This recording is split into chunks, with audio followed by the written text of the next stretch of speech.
Selamat siang teman-teman. Assalamualaikum warahmatullahi wabarakatuh. Nah, apa kabar nih?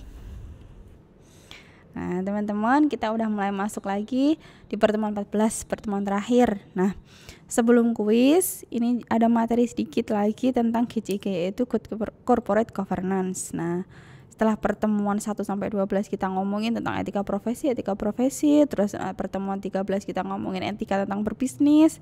Sekarang kita masuk ke tata kelola perusahaan yang baik itu seperti apa. Nah, secara singkat aja ya teman-teman, sebelum kuis, karena kita pertemuan 14 kan ada kuisnya juga gitu kan. Nah, apa sih itu GCG? Nah, menurut Bank Dunia atau World Bank, GCG adalah kumpulan hukum, peraturan, dan kaidah-kaidah yang wajib dipenuhi oleh pelaku bisnis. Oleh pelaku bisnis berarti yang menjalankan bisnis itu gitu ya.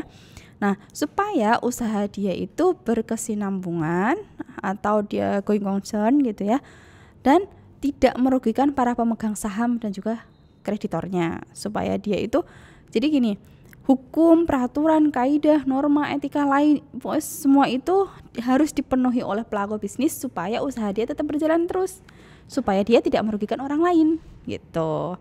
Nah, jadi dia harus menerapkan tata kelola perusahaan yang baik. Terus dari prinsip GCG itu menurut OECD itu ada 5. Yang pertama, perlindungan terhadap hak-hak pemegang saham. Perlindungan terhadap hak pemegang saham yaitu selain mendapatkan dividen, dia punya hak untuk bisa mengetahui perusahaan ini seperti apa, kinerjanya seperti apa, itu perlu diketahui. Terus perlakuan yang sama terhadap seluruh pemegang saham, jadi nggak ada perbedaan kecuali kalau memang saham preference, saham biasa kayak gitu kan, itu memang punya hak sendiri. Kalau itu memang sudah dijelaskan haknya berbeda. Cuman kalau untuk informasi dia tidak bisa, informasi laporan keuangan ya, terutama di sini laporan keuangan dia harus memberikan informasi yang sama. Jadi kalau laporan keuangannya satu itu ya sudah satu itu untuk semua pemegang saham. Peranan stakeholder yang terkait dengan perusahaan. Peranan stakeholder, para pemangku kepentingan perusahaan yang berkaitan dengan perusahaan. Keterbukaan dan transparansi, akuntabilitas dewan komisaris atau direksi. Jadi akuntabilitas bertanggung jawab, gitu ya, pertanggungjawaban, akuntabel, bisa dibuktikan, terbuka, transparansi, apa adanya. Ya, itu tata kelola perusahaan yang bagus tuh seperti itu. Nah, menurut BUMN sendiri itu prinsip GCG itu ada 6. Yang pertama transparansi, yaitu keterbukaan dalam melaksanakan proses pengambilan keputusan. Yang kedua pengungkapan, menyajikan informasi kepada stakeholder baik diminta maupun tidak diminta. Jadi mengungkapkan, menyajikan informasi laporan keuangan tadi perusahaan itu baik diminta maupun tidak. Walaupun investor itu nggak minta laporan keuangannya, tapi perusahaan wajib buat laporan keuangan sebagai bentuk tanggung jawabnya perusahaan kepada investor, misalnya seperti itu. Kemandirian, suatu keadaan di mana perusahaan dikelola secara profesional tanpa benturan kepentingan dan pengaruh tekanan dari pihak manapun. Kemandirian bukan karena kepentingan orang lain. Jadi, saya itu sebagai manajer, tapi ada pemiliknya ini misalnya memiliki 65 saham di perusahaan. Jadi saya mengikuti keputusan dari si manajer tersebut, pemilik tersebut, tanpa saya mementingkan para investor lainnya bahwa mereka juga butuh informasi yang apa adanya. Gitu kan, secara terbuka, secara realitas, secara operasional seperti itu. Saya nggak boleh mementingkan salah satu pihak aja. Jadi saya harus mandiri, saya harus sesuai dengan apa adanya. Nah, itulah bagian dari etika profesi diterapkan dalam bentuk GCG, Good Corporate Governance. Akuntabilitas, kejelasan dari fungsi, pelaksanaan dan tanggung jawab manajemen perusahaan sehingga pengelola perusahaan terlaksana secara efektif dan ekonomis. Pertanggungjawaban, kesesuaian dalam pengelolaan perusahaan terhadap peraturan perundang-undangan yang berlaku dan prinsip-prinsip korporasi yang sehat.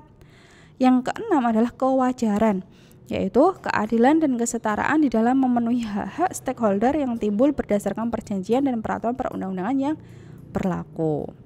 Nah, peranan dari GCG, peranan etika bisnis dalam GCG itu yang pertama, bisa memberikan kode etik dalam tingkah laku berbisnis di perusahaan. Kode etik tersebut menuntut seorang karyawan dan juga pemimpinnya untuk berperilaku secara etis.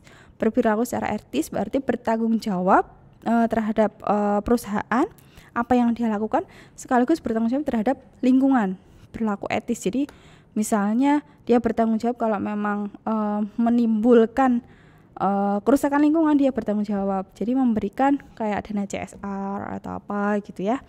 Nilai etika perusahaan, beberapa nilai etika perusahaan sesuai dengan prinsip-prinsip GCG, diantaranya ya ini ya, kejujuran, tanggung jawab, saling percaya, keterbukaan dan kerjasama.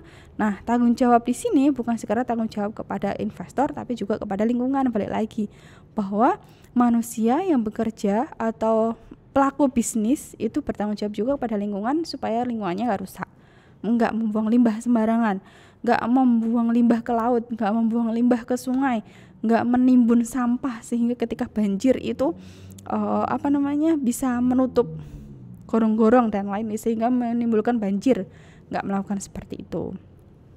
Nah, yang terakhir, beberapa contoh pelaksanaan kode etik yang harus dipatuhi oleh seluruh karyawan dan pimpinan perusahaan. Yang pertama, informasinya harus dirahasiakan, informasi rahasia. Jadi seluruh karyawan itu bertanggung jawab apabila informasi itu adalah informasi milik perusahaan, jadi jangan disebarluaskan. Yang kedua, konflik of interest. Jadi ada kepentingan. Nah, kepentingan pribadi itu juga nggak boleh. Jadi harus mementingkan kepentingan umum perusahaan dan juga masyarakat. Sanksi. Nah, ketika perusahaan itu menerapkan sanksi, biasanya etikanya karyawan maupun pimpinannya juga akan lebih bagus. Jadi kalau misalnya melanggar ketentuan tertentu, maka bisa dipotong gaji atau apa gitu. Nah, itu bagian dari sebuah sanksi atau punishment apabila melanggar aturan atau melanggar kode etik di perusahaan. Oke. Sekian pertemuan 14 kita. Mohon maaf sekali selama 1 semester mungkin saya banyak kekurangan kesalahannya.